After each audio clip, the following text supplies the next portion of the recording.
मेरा तो ख्याल है जैसे ये दोनों एक दूसरे से शादी करने से बचने के लिए ही घर से भागे थे, मगर तकदीर उन्हें मिलाने पर तली हुई है। क्या मतलब? शरीफ ने चौंक कर पूछा। मैंने आपको बताया नहीं था कि अब्बाजान नदीम की शादी कलीम अहमद साहब की लड़की से कर रहे हैं? तो फिर ये कि रुखसाना उन्हीं की लड़की है, शहनाज ने जवाब दिया। फिर एकदम लहजा बदल कर जोर से बोली, मैं वो 100 रुपया हरगिज नहीं छोड़ूंगी। वाह, ये भी कोई बात है क्या? शरीफ ने आंखें निकाली। शहनाज दरवाजे की तरफ देख रही थी। शरीफ ने पलट कर निगाह डाली तो नदीम खड़ा था।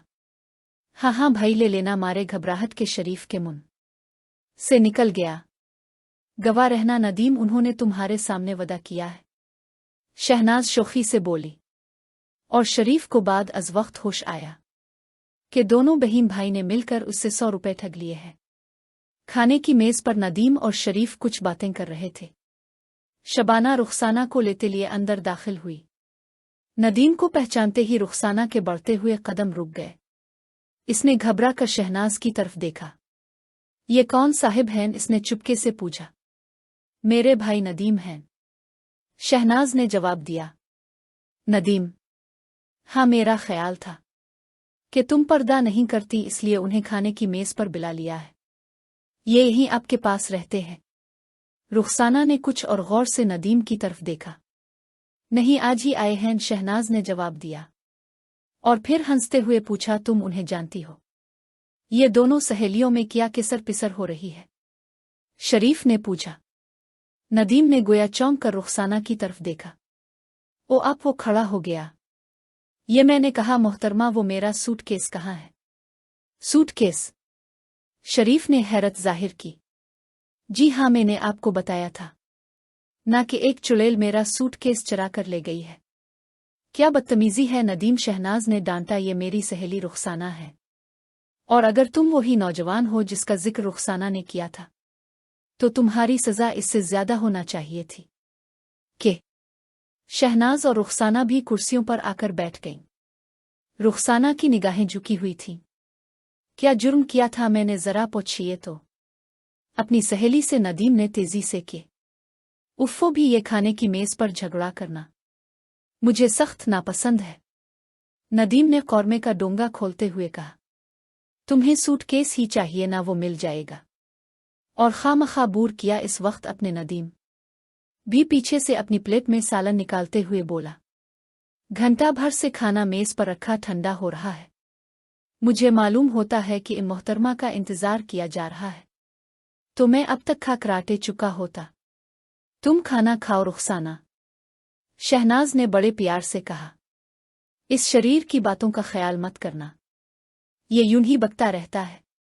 बहरहाल मैं मखदूम साहिब से माजरत खा हूं, रुखसाना आहिस्ता लहजा में बोली। मेरी वजह से उन्हें काफी परेशानी हुई है। मखदूम साहिब? शहनाज ने पलकें झुकाईं। जी हाँ, मुझे नदीम साहिब ने अपना यही नाम बताया था। फिर तो मुझे यकीन है कि इसने तुम्हें वाकई परेशान किया होगा, शहनाज ने नदीम को झूरते हुए कहा। अरे नहीं शहनाज, नहीं, वो तो बस यूं ही मुंह से निकल गया था, नदीम ने गुड़बड़ा के जवाब दिया। शरीफ ने एक जोरदार कहकहा बुलंद किया। क्या मैंने कोई बहुत मुज़क्का खेज बात कह दी थी? नदीम ने चौंक कर पूछा।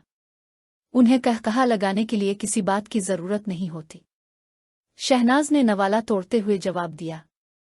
बस मुंह के असाब कुछ देर के लिए कंट्रोल से बाहर हो जाते हैं। एक मर्तबा अच्छे खासे चाय पीते पीने गला फाड़ने लगे। मैंने वजह पूछी तो कहने लगे, आजकल स्टूडियो में इतना काम है कि किसी दिन से किसी बात पर हंसने की भी फुर्सत नहीं मिली। इस वक्त खाली बैठा था, मैंने सोचा लाओ 2-4 कहकहे पेशगी लगाए जाएं। इसी तरह एक मर्तबा न जाने क्या बात हो रही थी कि जनाब ने कहकी मारना शुरू कर दिए।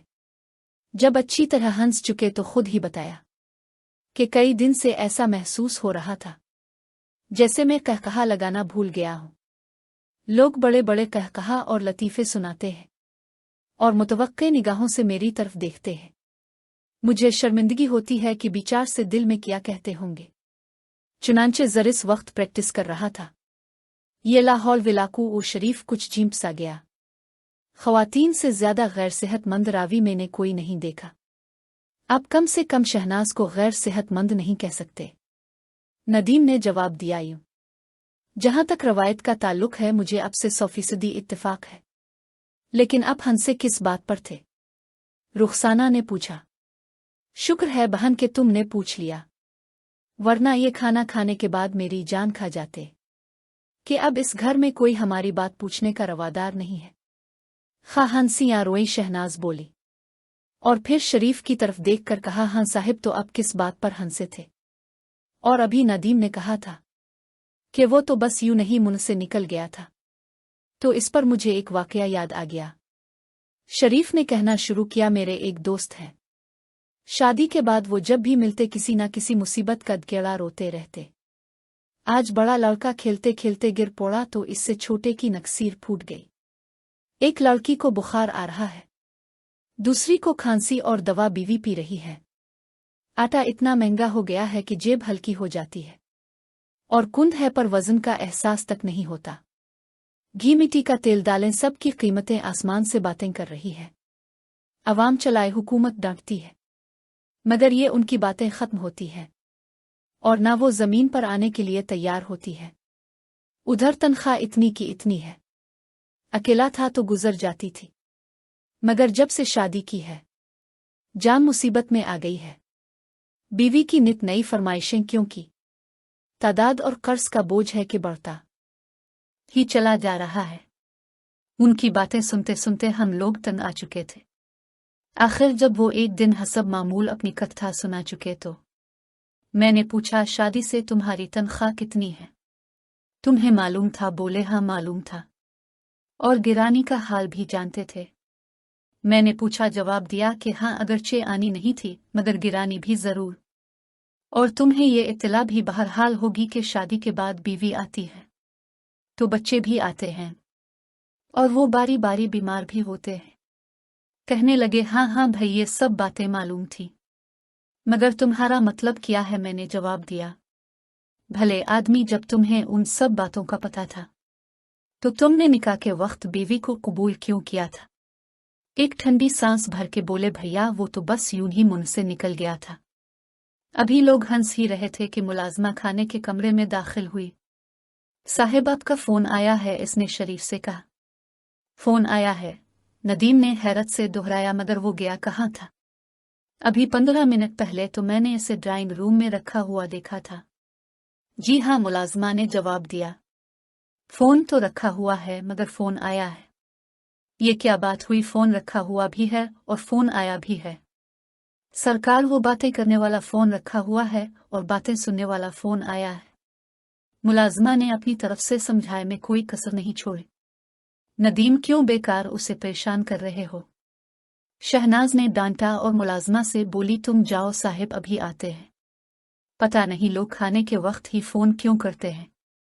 शरीफ ने उठते हुए नागवारमी से कहा और कमरे से निकल गया। तुम इससे पहले भी कभी दौलताबाद आई थी? शहनाज ने रुखसाना से पूछा। जी नहीं, ये पहला ही इत्तेफाक है, रुखसाना ने जवाब दिया। फिर तो तुमने यहाँ के तफरीही मकामात में से कुछ भी नहीं देखा होगा। शहनाज ने नदीम की तरफ देखा। जरा रुखसाना को यहाँ घुमा फिरा दोगे क्या? मुआफ कीजिए, मेरे पास बेकार बातों के लिए वक्त नहीं है, नदीम ने जवाब दिया। इसके अलावा जो मोहतरमा नवाबगंज से यहाँ तक तन्हा आ सकती हैं वो अकेली तफरीह करने भी जा सकती हैं। आप बेकार मुआफ़ी मांग रहे हैं, रुखसाना ने तल्ख लहजे में कहा। अव्वल तो मैं यहाँ सैरो तफरीह के लिए कोई भी नहीं हूँ, और कभी इरादा हुआ भी तो अब जैसे बूढ़ आदमी के साथ वक्त खराब करने से अकेले ही जाना बेहतर है। इसने शहनाज की तरफ देखा। मेरा इरादा यहाँ कोई सर्विस तलाश करने का हूँ, सिर्फ तलाश करने का, नदीम ने आहिस्ता से कहा। सर्विस मिलते हैं, मैं अपने रहने का इंतजाम भी कर लूंगी, ये रुखसाना ने अपनी बात पूरी करते हुए कहा। मैं नहीं चाहती कि आप मेरी वजह से बिलावजा परेशान हों। गोया परेशानी की कोई वजह हो तो जरूर परेशान हूं, नदीम ने फिर दखल दिया।